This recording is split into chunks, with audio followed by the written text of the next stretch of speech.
Shalom Pastor Corner Indonesia, rekan-rekan hamba Tuhan di seluruh Indonesia. Channel Pastor Corner ini dibuat untuk para pendeta-pendeta pemula, para hamba-hamba Tuhan yang masih belajar di dunia kependetaan, dan juga kepada teman-teman mahasiswa-mahasiswa sekolah teologi dan para imam-imam jemaat Tuhan yang ingin belajar tentang dunia kependetaan. Dalam Pastor Corner ini, kita akan belajar banyak hal. Khususnya pada segmen yang awal-awal ini, kita akan coba belajar bersama-sama tutorial berkhotbah atau preaching tutorial untuk menolong para pendeta-pendeta pembantu, pendeta muda, anak-anak Tuhan yang ingin belajar menjadi seorang pengkhotbah yang baik dan berkenan di hadapan Tuhan.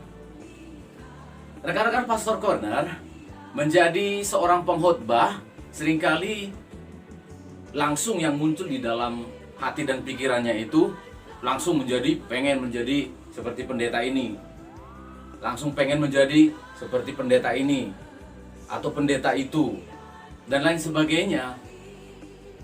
Kita lupa kalau menjadi seorang pengkhotbah yang baik itu tidak ada yang instan. Semua harus dilewati dengan proses belajar, berlatih, praktik dan praktek terus-menerus. Itu yang harus kita lakukan.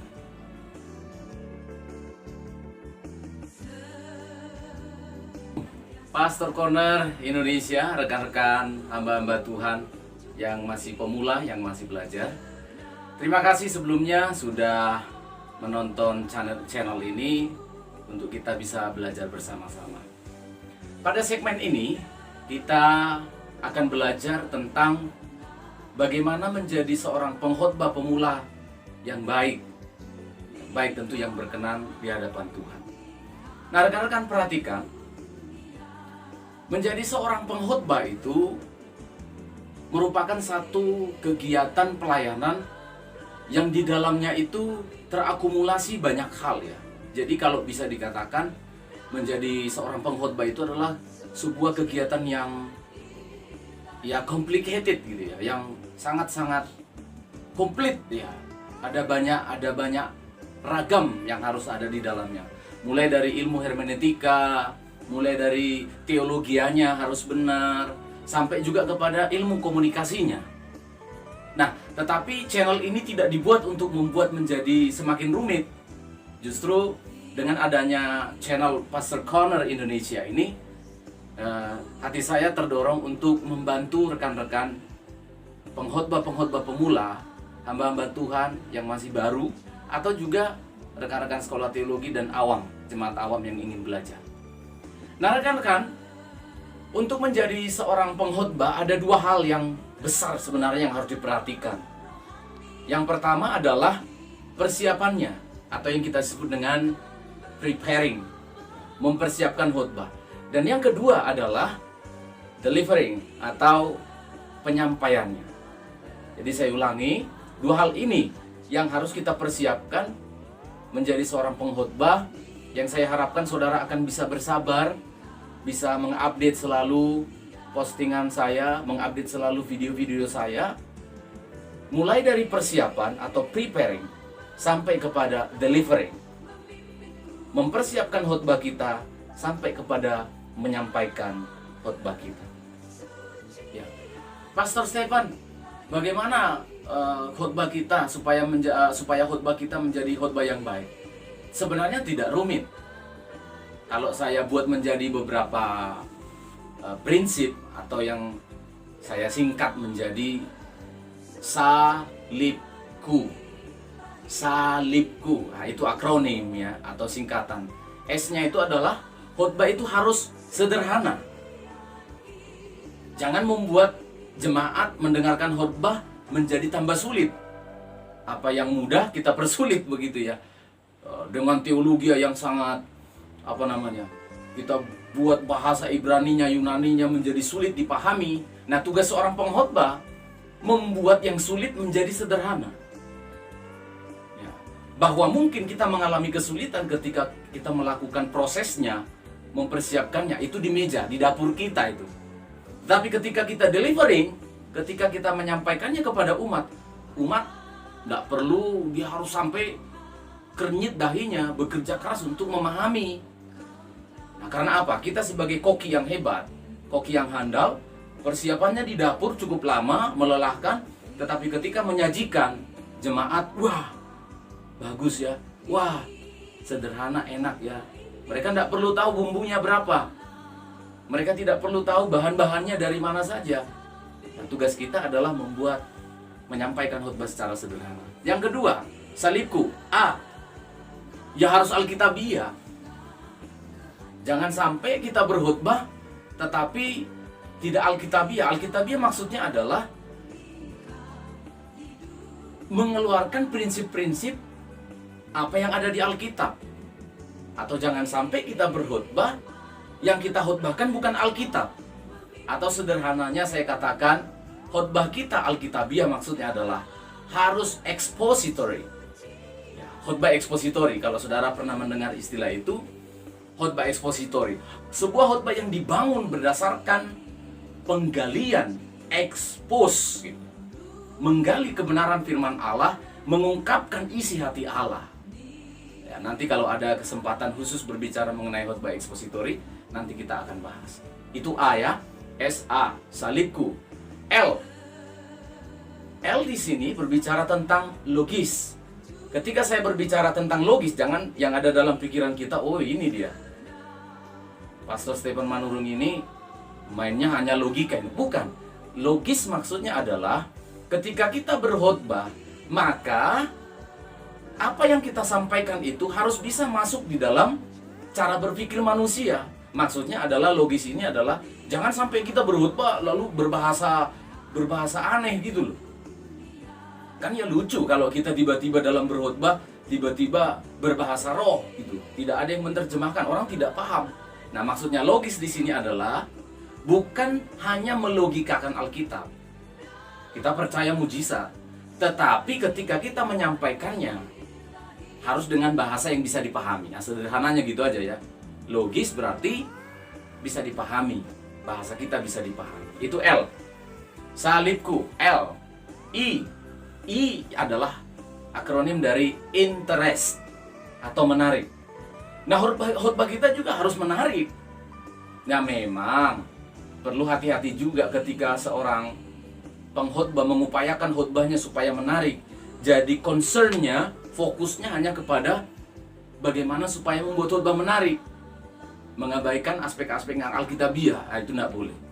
Nah, tetapi bagaimanapun juga, karena faktor keberdosaan manusia yang telah merusak seluruh aspek hidup manusia, termasuk panca indera pendengar kita, jemaat yang mendengarkan khutbah kita. Nah, itu sebabnya perlu bagi seorang pengkhotbah perlu mempersiapkan khutbahnya, menyampaikan khutbahnya dengan menarik, dalam tanda petik ya. Menarik, dikemas dengan menarik. Karena apa? Jika khutbah kita menarik, maka diharapkan jemaat yang mendengarkan khutbah kita bisa menuntaskan. Sepanjang kita berkhutbah, mereka akan mendengarkan dengan baik. Nanti akan saya sampaikan bagaimana berkomunikasi, mengkomunikasikan. Waktu kita bicara tentang poin yang kedua, delivery, saya akan berbicara sedikit tentang ilmu komunikasi, atau bagaimana Yesus berkomunikasi dan murid-muridnya ketika mereka mengkhotbahkan firman Allah. Sangat menarik, tidak membosankan. Nah, itu I, interest. Salibku, I sudah selesai. Sekarang P ya, P. Salib P, bukan B ya. Salib P itu harus praktis. P adalah praktis. Nah, rekan-rekan Pastor Corner, banyak orang pintar berteologi. Dia bangun hermeneutikanya, dia bangun khotbahnya begitu bagus, tetapi ada satu kegagalan kita seringkali, khususnya kita yang sekolah Alkitab, yang sudah mengecap sekolah teologi. Saya perhatikan kelemahan kita seringkali di sana. Bobot teologianya sudah sangat bagus, tetapi ketika dikhotbahkan, jemaat bingung. Apa yang harus saya lakukan tadi? Khotbahnya Bapak itu bagus, tapi saya pulang dari gereja ini mau bikin apa ya? Itu karena apa? Nah, seringkali khotbah-khotbah yang kita bangun dari hasil eksposisi firman Allah yang begitu dalam tidak didaratkan, tidak diaplikasikan dengan tepat. Nah, itu sebabnya ketika kita berkhotbah, maka jangan lupa, harus bisa dilakukan, praktis, sederhana.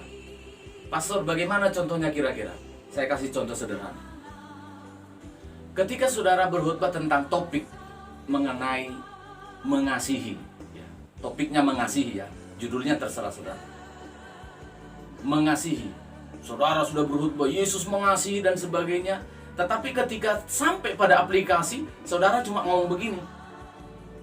Sidang jemaat yang dikasih, marilah kita mengasihi. Lah, jemaat bingung, begitu mereka pulang, oh iya mari kita mengasihi. Iya, mengasihi apa ya? Nah, saudara perhatikan. Ketika kita berkhotbah, hal-hal yang spesifik untuk mempraktikkan apa yang kita khotbahkan itu harus kita sampaikan. Kalau bicara mengasihi, lalu sampaikan. Seorang suami, pernahkah engkau mengatakan kepada istrimu, I love you sayang? Kepada saudara, orang tua, pernahkah saudara mengatakan kepada anak-anakmu, engkau sangat berharga bagiku nak, Papa sangat mencintai. Nah, ini hal-hal yang praktis, sehingga ketika jemaat pulang, ketika saudara berbicara dosa, spesifik, mereka pulang, oh ya, saya tidak akan korupsi. Ketika berbicara pernikahan, spesifik. Bicara anak muda, spesifik. Nah, hal yang praktis ini, P, berhubungan dengan KU. K, salibku. K itu adalah kontekstual. Nah, saudara perhatikan. Ketika kita berkhotbah, perhatikan konteksnya. Di mana saudara berkhotbah? Saya tidak berbicara hermeneutiknya ya, tetapi saudara harus perhatikan kepada siapa saudara berkhotbah. Jangan sampai saudara, pendengarmu adalah orang-orang lansia, tapi kamu berkhotbah dalam bahasa Ibrani, Yunani, nah mereka pulang-pulang bisa teler. Ya gitu ya. Harus kontekstual. Jadi kalau saudara seorang pengkhotbah, ternyata saudara adalah pendeta tamu, tanya kepada yang mengundang, jemaatnya komposisinya apa saja ya? Wanita banyak atau pria atau bisnismen atau orang sekolah atau apa? Saudara harus tanya ya. Oke, dan yang terakhir adalah untuk Tuhan. Saudara perhatikan ujung-ujungnya, baik preparing, delivering, daya upaya yang kita lakukan dalam mempersiapkan khotbah, menyampaikan khotbah, ujung-ujungnya jangan lupa, hanya untuk kemuliaan Tuhan. Semua harus untuk Tuhan. Jangan pernah menjadi seorang pengkhotbah yang mencoba berkhotbah mencuri bagian kemuliaan Allah untuk diri kita. Kita hanyalah seorang, kalau itu seorang koki, hanya seorang yang memasakkan saja. Kalau kita adalah seorang peracik obat, kita hanya meraciknya, maka pemiliknya adalah Tuhan. Yang empunya pesan, yang empunya firman itu adalah Tuhan.